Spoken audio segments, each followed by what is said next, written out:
Welcome to the Digital Enterprise Society podcast, addressing all aspects of the digital enterprise, inspiring connection without boundaries and creation without limits. Thank you for tuning in. Here are your hosts, Tom Singer and Craig Brown. Hey, and welcome back to the Digital Enterprise Society podcast.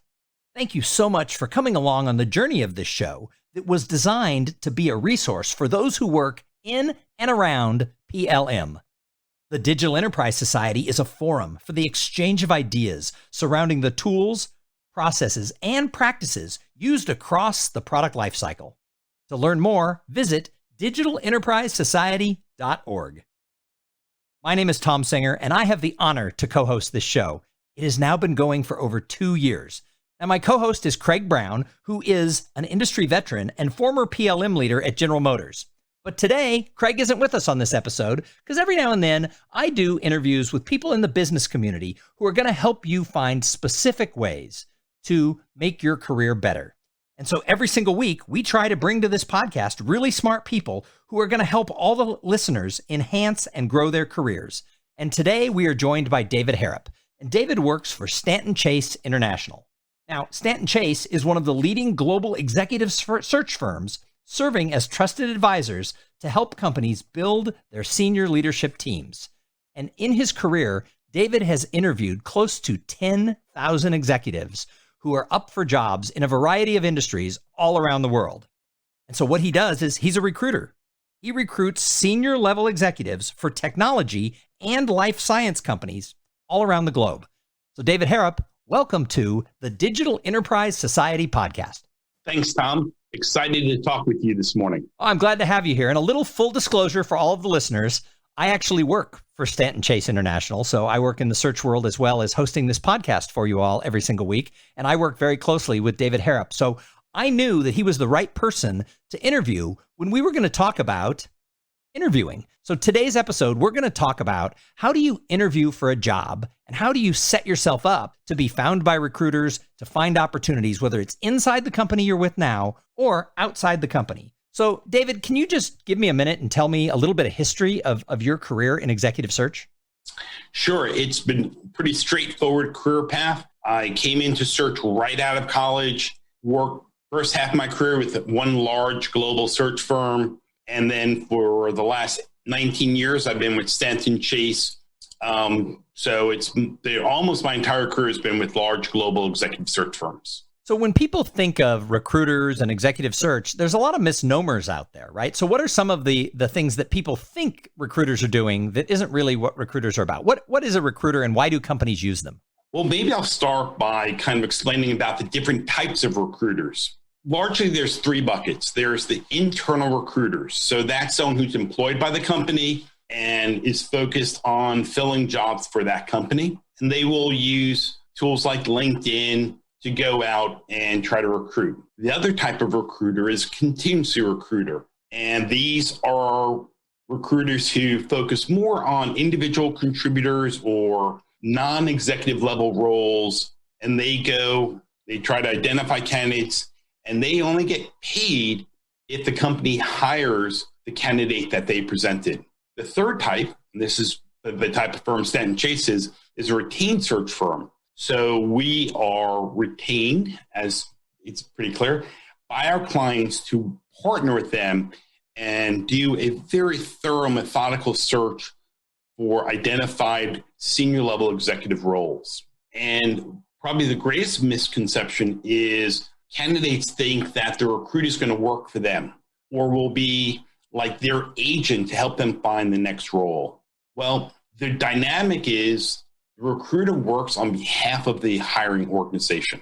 And while they're always going to have a win-win situation in mind, and they want to hire the right person who's going to be a long-term success with their client, they're always going to have the best interests of their client before the best interests of the candidate. And so it's always something important to keep in mind that they're not going to be your agent. They're working on behalf of the client. So one of the things I've seen is that people who might be looking for new opportunities but don't know of a specific opportunity, they blindly send their resume to recruiters because they think that that recruiters are looking for people and then they're going and knocking on company doors. When in reality, it's sort of the other way around. The company says, here's the opportunity we're looking for, and then the recruiters go out and source the best possible candidates. So, it's not bad to network with recruiters, but it's sort of a needle in a haystack that they're going to be looking for you when they're actually looking for an opportunity. Is that correct? Absolutely spot on. And so while there's no harm in forwarding your resume to recruiters, don't necessarily expect them to call you back and spend 30 minutes giving you career advice. They just don't have the time to do that. They will, in all likelihood, take your background, put it in their discrete confidential database, but there's nothing that they're going to do proactively to help you find another opportunity. And if you are going to be actively looking for another opportunity, then you want to take that into your own hands and first focus on LinkedIn and your LinkedIn profile. That is the marketing tool to tell everyone what your strengths are, what your experience is, and that's the way to pursue exploring new opportunities. So it's interesting because you bring up LinkedIn, and it's one of the things I find in people that I work with that a lot of people, they're like, I don't like LinkedIn, and they may have a profile, but they don't update it. They don't have keywords around what their expertise is or keywords around what their next career move would be. So if your LinkedIn isn't up to date, recruiters can't find you. Is that right? Well, it's certainly going to be much harder for them to find you. I don't know of any recruiter or search firm that doesn't use LinkedIn as their primary source of potential candidates. And so you're right. You talked about keywords. It's critically important to have the keywords most relevant for you and your experience included, because keyword search is a very widely used search criteria when we're looking for candidates. The other is there's a little button to click.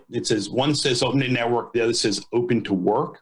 And we've spoken with LinkedIn, or specifically LinkedIn Recruiter, and they shared with us about their algorithm. And if my team goes and does a LinkedIn search for a specific type of candidate, the individuals who have the ready to work button clicked will rise to the top of the search results. And so that's a critically important element if you're going to be actively looking for a new opportunity. So I just want to clarify one thing. You mentioned a tool called LinkedIn Recruiter. Most people don't know what that is. You and I obviously do, but just in a couple sentences, let people know that this exists so that they can be thinking about the idea of, if they're open to future opportunities, maybe they should be paying attention to that LinkedIn profile.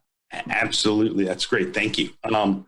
So LinkedIn Recruiter is a subscription service that LinkedIn sells to every recruiter. And it's a relatively expensive option, but it has very robust search criteria. And every recruiter I know, both within Stanton Chase and in the industry, has a subscription to LinkedIn Recruiter. And that's where, keyword search is really important for us in that. And that gets back to everyone should have a robust LinkedIn profile with all the relevant keywords for them. So for someone who works in and around PLM, they should have the words product lifecycle management. They should have the term PLM. They should also have things around specific job description things they have and job titles that they have and possibly that they're aspiring to. So where do they put said keywords?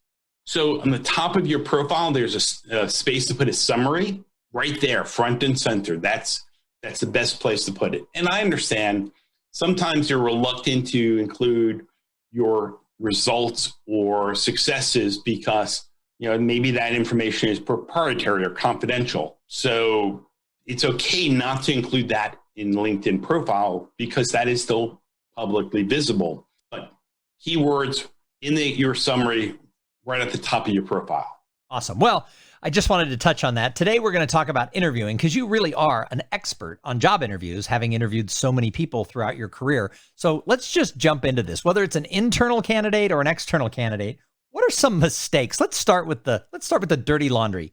What are some mistakes people make when they're interviewing for a job? Being negative, being either self-defensive about changes you've made in the past or being negative about past employer or past situation or past colleagues. negativity does not come across very professionally. There's no way else to spin that. So let's go to the other side. What are some positive things when you're conducting an interview on behalf of one of your clients, where when someone says a certain set of things, you're like, oh yeah, let's look closer at this person? I guess the flip side of that coin, being positive. Even if you went to have a job that didn't work out, focus on what you learned from that experience. What valuable knowledge did you take away that you now can apply to your next opportunity, either internal or external? Everyone understands everyone's going to stumble or make mistakes along the way, but as long as that's a learning experience, then that's considered a positive. Are there any other things besides just the positivity that people can do to make themselves stand out? Be articulate about your impact. And there's lots of different ways, if you're in sales, you can talk about sales growth. If you're in developer, you can talk about new codes. It's just, what impact did you have besides keeping the chair warm? How did you add value to your organization? And that is, unfortunately, something you don't see very often. People focus on titles and responsibilities, but they don't articulate enough about what did they actually achieve. So let's look at the internal side of advancing your career. So a lot of people stay within a company. They love the company where they work with. They think the culture is great. They think the benefits are great. They're paid well. But obviously, through a 20 or 30-year career, there's going to be job changes that happen within the company. There's going to be mergers. There's going to be new opportunities. There's going to be new product lines. So if someone wants to set themselves up for advancement inside a company, what are some of the things they should do? And then I want to talk to you about internal interviewing. Sure. It is staying current. Whatever your discipline is, continue to learn and take education classes, take seminars, continue to develop yourself professionally. That's critically important. The other is be visible. Be visible within trade groups, industry associations, local or regional networking groups. Being visible is just as important for internal career growth as exploring external opportunities. So it's investing in yourself and focus on your personal brand. What about networking across industry, across departments within a company? And what about reaching out to maybe someone who has a leadership role in an area that maybe someday you want to go to? There's no opportunity now. You're not looking at them, but having, coffee with them, maybe some sort of an informational interview. Is that a good thing to do inside the company sort of all along? Absolutely. I think there's nothing more attractive about potential candidates than intellectual curiosity.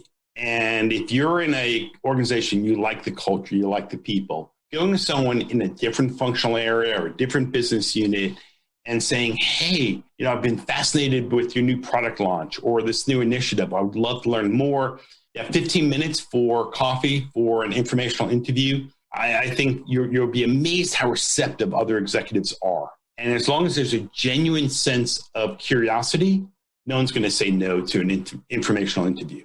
So in your work, sometimes you end up interviewing internal candidates because you're retained for a search and you go out to the greater atmosphere of the world to look for the right candidates. And sometimes the company says, we also have 2 or 3 people we'd like to consider internally. And as a retained search firm, you are then involved in interviewing those people and helping determine if they're the right thing for the job. So if someone's going to be interviewing either with an external recruiter like yourself or internally with somebody, how do they prepare for that interview when they're already part of the company and they're going for a job within the same organization? It's surprising, but the process for preparation is the same. You want to be as educated as possible about, this new role, the new department, whatever it might be. And so take the time to learn and do informational interviews and network just to learn more about it. And if you can go into that interview, and again, even for an internal interview, being really well prepared and articulate about what's exciting about this new business unit, new initiative, whatever it might be, that does wonders. And, what internal candidates don't always realize, they have a leg up against external candidates because they know the culture, they know the business, they already have kind of that established network of colleagues they can reach out to. And so you kind of go in it from a position of strength and just build on that strength by being completely and absolutely prepared with knowledge. One of the things, and it might be 5 years in advance of such an opportunity coming out, one of the things you have to remember is that inside your company, there's still a network, and how you treat people might just come back to you when you're looking to go to another department. So it's really from the moment you join a company, you should essentially be positioning yourself for future opportunities, even if it could be years away, because you never know who you sit down next to in the lunchroom who might be the person who's looking to hire you 5 years later. I would say internal networking is perhaps even more important than external networking, especially if you work for a large organization where you're not going to naturally meet everyone.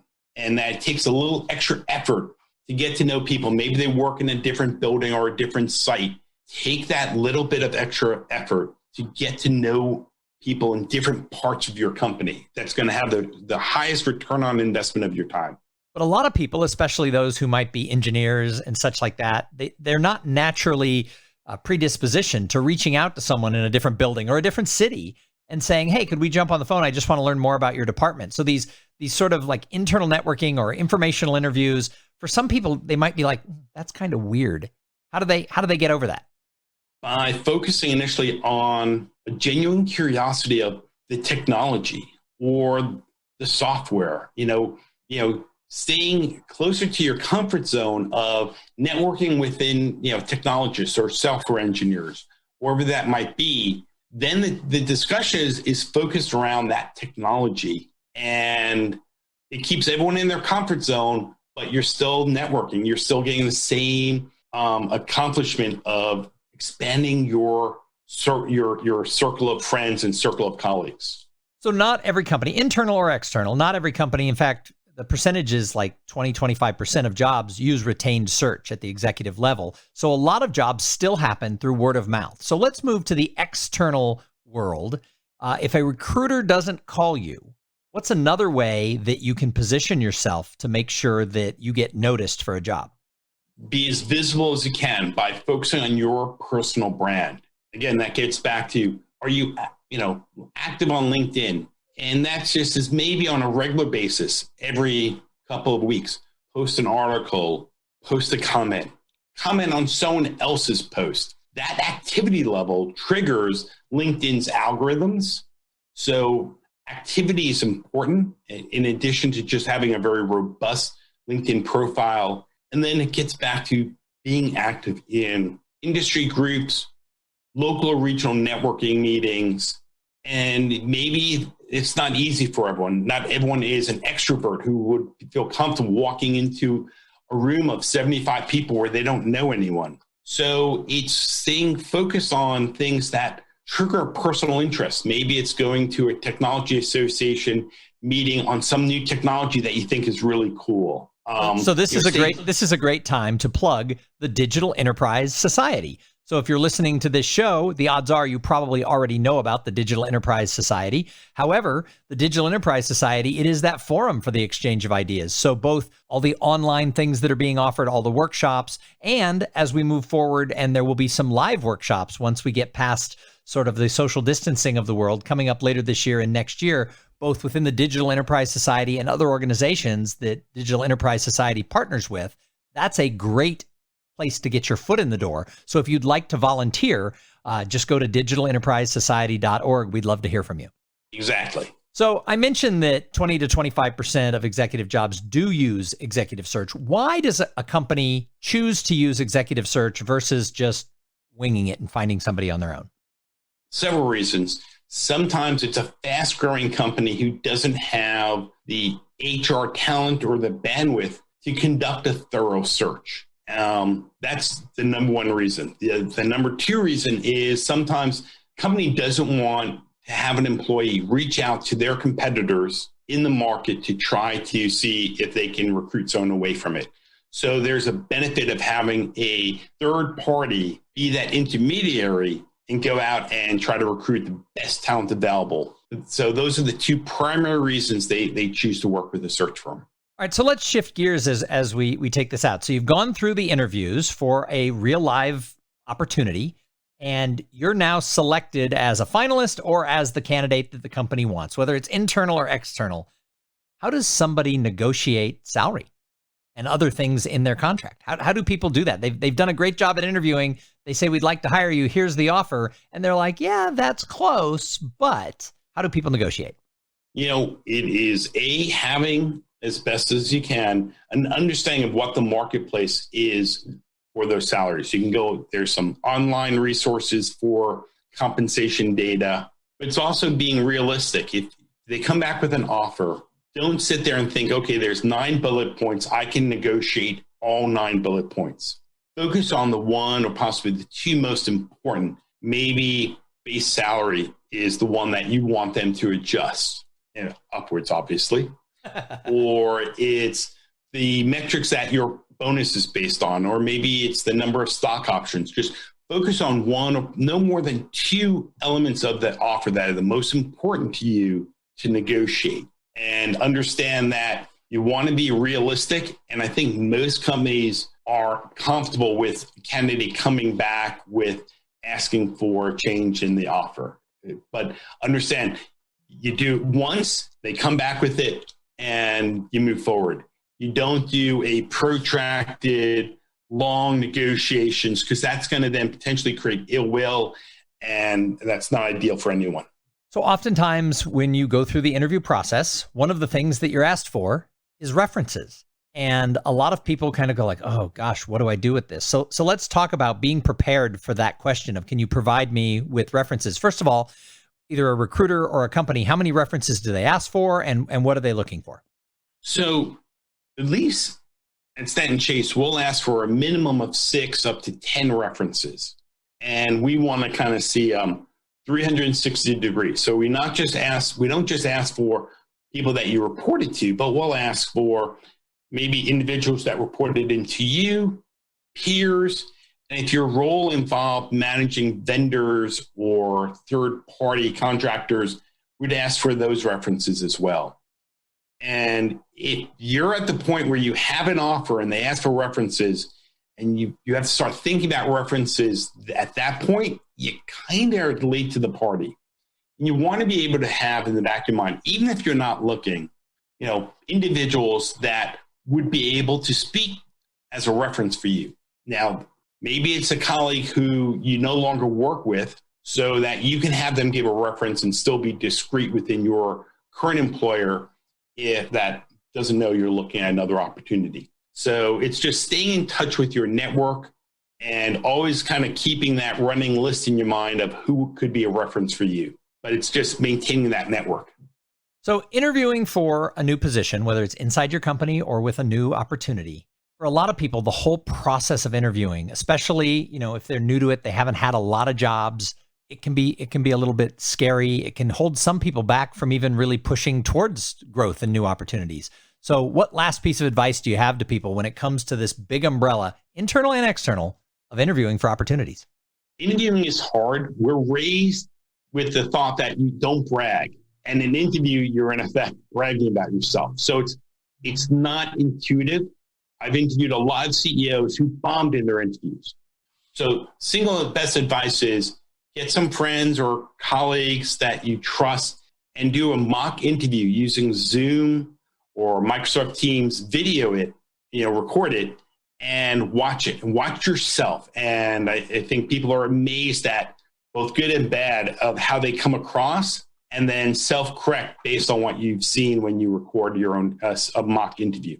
Wow, that's great advice. I know a young man who was interviewing for his first job, and he was kind of a brilliant and kind of an introvert. And that was what we did is I did a mock interview for him, and he hated the interview questions. He didn't like, the where do you see yourself in 5 years? And as it turned out, when he interviewed for the job he got, they didn't ask him any of those questions, but he was more at ease being on Zoom. We noticed the fact that when he thought, he looked up at the ceiling rather than looking at the camera. And when he talked, he looked at the picture on the screen rather than looking at the camera. And so those mock interviews, painful to go back and watch yourself doing it. But when he got into the real situation of the interview, he remembered he had put like a little sticker next to the camera that reminded him that that was where his eyes needed to be, even though he wanted to think by looking up and he wanted to look in the face of the person down below. He reminded himself for the real interview to look into the camera. And he said afterwards, he goes, I didn't like your questions, and that's not the type of questions they asked me, but the camera thing was a really important piece of the interview itself. So whatever your little quirks are, you'll be able to see those in the video. So I think that's an awesome piece of advice. Yeah. And now it's so easy to do. So yeah. Awesome. Well, David, thank you so much for taking the time and sharing your wealth of knowledge over 30 years recruiting with the audience at the Digital Enterprise Society podcast. I appreciate you. It was my pleasure. Thank you, Tom. All right. And everybody, please join us here every single week where we're going to have more thoughts, ideas, and information in and around product lifecycle management. The Digital Enterprise Society, it is the place for the exchange of ideas around digital manufacturing tools. Go check us out at digitalenterprisesociety.org. You've been listening to the Digital Enterprise Society podcast. Learn more about what you've heard here today at digitalenterprisesociety.org. Join us again next week for more connection without boundaries and creation without limits.